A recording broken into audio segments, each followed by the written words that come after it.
اعوذ باللہ من الشیطان الرجیم بسم اللہ الرحمن الرحیم۔ صدر مجلس، معزز حاضرین، السلام علیکم۔ آج کے اس دفاع پاکستان کے سیمینار میں مجھ سے کہا گیا ہے کہ پاکستان کو لاحق خطرات کی نشاندہی کر دوں۔ میں اپنے آپ کو یہیں تک محدود رکھوں گا۔ میں ISI میں بھی رہا ہوں، جہاں تجزیاتی ونگ کی سربراہی کی، اور وہاں پر اس ملک کے لیے یہی کام کرتا رہا کہ اس ملک کو خدشات کی نشاندہی کر دوں۔ میری سوچیں چونکہ منتشر ہو جاتی ہیں، اس لیے آپ کے لیے کچھ لکھ کر لایا ہوں۔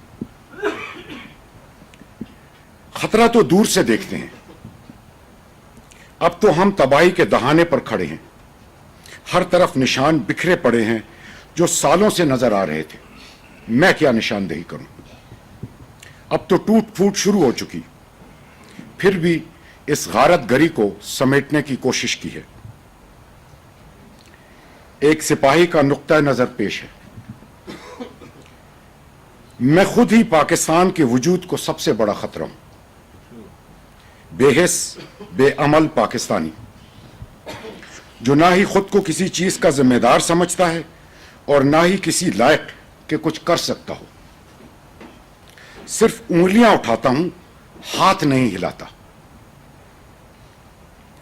قومی سطح پر ذہنی لاچاری کی یہ کیفیت آج کے حالات میں اس ملک کی سالمیت کے لیے پہلا خطرہ ہے۔ شاید سوچتے ہیں کہ ہمارا کیا قصور، ملک کے حالات اس انجام پر ہم نے تھوڑی پہنچائے۔ جو ذمہ دار ہیں ان سے پوچھو، یا ایک احساس بے بسی میں مبتلا ہیں کہ میں کر ہی کیا سکتا ہوں۔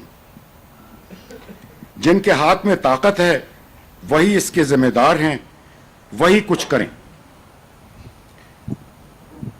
یا دل کو ایک جھوٹی تسلی دی ہے کہ نہیں اب ایسا بھی کچھ ہونے والا نہیں کہ ڈوب ہی جائیں۔ اسی چکر میں بھنور کے گرد گھومتے رہیں گے، اب اس سے برا اور کیا ہوگا۔ حکومت جو کر سکتی ہے کر رہی ہے، آہستہ آہستہ سب ٹھیک ہو جائے گا۔ یا شاید نئے زمانے کی سوچ ہو کہ آج کی سوچو، مزہ ڈھونڈو، کل کس نے دیکھی ہے۔ یا پھر اللہ سے بہتری کی کوئی امید ہو، پر اللہ سے امید تو وہ رکھے جس کے دل میں اللہ کی قدر ہو، جو روز آخرت اس کے سامنے کھڑے ہونے سے ڈرتا ہو۔ جس نے اللہ کے احکامات کو پیٹھ پیچھے پھینک دیا، اسے اللہ سے امید لگانے کا کیا حق؟ پھر اللہ نے یہ تو نہیں کہا تھا کہ ہاتھ پر ہاتھ رکھ کر بیٹھ رہو اور تسبیح کے دانے ٹپاتے رہو، سب کچھ خود بخود ٹھیک ہو جائے گا۔ یہ اللہ کا امتحان نہیں، ہمارا امتحان ہے۔ کہتے ہیں مجھے تو زمانے کی گردش نے مار دیا، کیا کر سکتا ہوں۔ ہم نے خود کو پیچیدگیوں میں الجھا لیا ہے تاکہ دل کو تسلی دے سکیں کہ اس غبار میں صحیح کیا ہے، غلط کیا، پتہ ہی نہیں چلتا، تو کدھر جائیں، کیا کریں۔ آنکھیں کھولو، دیکھو، سوچو، سمجھو، ہر چیز صاف دکھائی دیتی ہے۔ اپنی منجمد زندگی اور ذہنی بے بسی کو جھنجھوڑو۔ حق کو پہچان تو سبھی سکتے ہیں، تو پہچانو۔ بول تو سبھی سکتے ہیں، تو بولو۔ جو قوم اپنی حالت کو اپنی ذمہ داری نہیں سمجھتی، اس کی حالت کیوں کر سنبھلے۔ حکمران چاہے فوجی ہو یا سیاسی، اگر ملک کو تباہ کر رہا ہے تو کیوں قبول کرتے ہو؟ نوچ کر پھینک کیوں نہیں دیتے؟ کیوں خاموش ہو؟ یہ سب اسی خاموشی کا انجام ہے، اور یہی ہمارا قصور ہے۔ بجلی کی لوڈ شیڈنگ پر تو گھروں سے نکل آتے ہیں، پٹرول کی قیمت بڑھنے پر بھی اور تنخواہ کی کمی پر ڈاکٹر بھی مریضوں کو مرنے کے لیے چھوڑ دیتے ہیں۔ پھر ملک کو یوں بے حال کیوں چھوڑا ہے؟ کیا صرف اپنے مفاد کا تحفظ چاہیے؟ آج کے حالات میں ایسا ممکن نہیں۔ حالت اتنی غیر ہو چکی ہے کہ جب تک کوئی بڑی تبدیلی نہیں لاؤ گے، چھوٹے چھوٹے مسئلے حل نہیں ہوں گے۔ ذاتی مفاد محفوظ نہیں رہے گا۔ اب مرہم پٹی کا وقت نہیں رہا، سرجری چاہیے۔ اب انتظار کا بھی وقت نہیں رہا۔ دور کی سوچ بے فائدہ ہے. کوئی مثبت تبدیلی نہیں آ سکتی جب تک عوام اپنے زور بازو سے اسے عمل میں نہ لائیں. یہ سوچنا کہ غریب عوام تو بے بس ہے، تاریخ کی حقیقتوں سے منہ موڑنا ہے. دنیا میں ایسی تمام تبدیلیاں عوام ہی کی طاقت سے آئی ہیں، حاکم نہیں لائے اور نہ ہی حکومت کے متمنی حضرات. پاکستان بھی غریب عوام نے ہی بنایا تھا. آج بھی مسلم دنیا میں عوام ہی تبدیلیاں لا رہے ہیں. ہاں، قیادت یقیناً چاہیے. جس سے پوچھو کہتا ہے اب کوئی ایسا آئے جو سب کو ٹھیک کر دے، کھمبوں سے لٹکا دے. پر باہر سے تو کوئی نہیں آئے گا. جب تم اٹھو گے تم ہی میں سے قیادت بھی ابھر آئے گی. کسی شاعر نے بہت اچھا کہا تھا، کیوں رو رہے ہو راہ کے اندھے چراغ کو، کیا بجھ گیا ہوا سے لہو کا شرار بھی. پاکستان میں بہت سی تنظیمیں ہیں جو دین کی مختلف خدمات میں مشغول ہیں، اور میں ان میں سے بہتوں سے ملا ہوں، ان کے ساتھ وقت گزارا ہے، اور جتنے پرخلوص، فرض شناس اور باہمت لوگ مجھے یہاں ملے کہیں اور نہیں دکھے. سبھی حالات کو بدلنا چاہتے ہیں، ایک نیا پاکستان بنانا چاہتے ہیں، پر ایک دوسرے کا ہاتھ تھامنے کو تیار نہیں. کچھ سمجھتے ہیں ابھی وقت نہیں آیا، کچھ کہتے ہیں ہم ابھی تیار نہیں، تیاری میں بہت وقت لگے گا. کچھ کا خیال ہے کہ اگر بولے تو جو دین کی خدمت کر رہے ہیں اس سے بھی جائیں گے. پھر حاجیوں کو کون پانی پلائے گا اور مسجد محترم کی کون خدمت کرے گا. کس انتظار میں بیٹھے ہو؟ قیادت کی دوڑ میں خود کو نہ الجھاؤ، اور نہ ہی آسان کاموں میں. کشتی ڈوب رہی ہے. یہ زمانہ امن نہیں، دشمن سر پر بیٹھا ہے. اگر پاکستان پر آنچ آئی تو اسلامی دنیا کے لیے بہت بڑا دھچکا ہوگا. پھر کوئی نہیں اٹھے گا. پھر اللہ کو کیا منہ دکھاؤ گے کہ اللہ نے تمہاری تنظیم یا جماعت کو وہ صلاحیت دی کہ زمین ہلا سکتے تھے. تمہیں اپنی راہ کا مجاہد بنایا، اس لائق کیا کہ کچھ کر سکتے تھے پر کیا نہیں. میرے محترم بھائیوں، میں آپ پر انگلیاں نہیں اٹھا رہا. آپ سے بہت امیدیں وابستہ ہیں.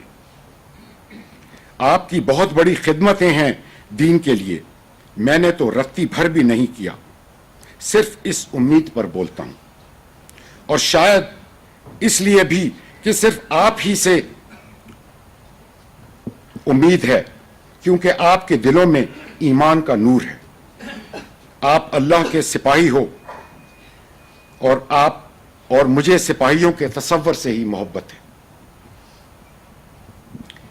پاکستان کی سالمیت کو دوسرا بڑا خطرہ ہمارا مفلوج سیاسی نظام ہے. اس میں بہتری کی کوئی امید نہیں. یہ صرف ناظمین کی فلاح کے لیے تشکیل دیا گیا ہے، اور قوم کی بہتری کا صرف ایک ڈھونگ ہے. اگر یہ سوچا ہے کہ الیکشن آنے والے ہیں، کوئی بہتری کی صورت شاید نکل آئے، تو یہ ایک بے بنیاد مفروضہ ہے. صرف چہرے بدلیں گے اور کچھ نہیں. سیاستدان پیشہ ور ہے، یہ اس کا کاروبار ہے. وہ اس کرسی کے لیے لڑتا ہے جہاں کمائی زیادہ ہوتی ہو. ان کی ایک جستجو کاروبار ہے اور دوسری سیاسی تقویت حاصل کرنا کہ کرسی ہاتھ سے نہ جائے. پہلے دن سے ہی آدھی سیاسی قوتیں حکومت کے خلاف کام کرنا شروع کر دیتی ہیں، اپوزیشن بن جاتی ہیں. ملک سنوارنے کے لیے ایک دوسرے کا ہاتھ نہیں بٹاتے، گریبان پکڑتے ہیں.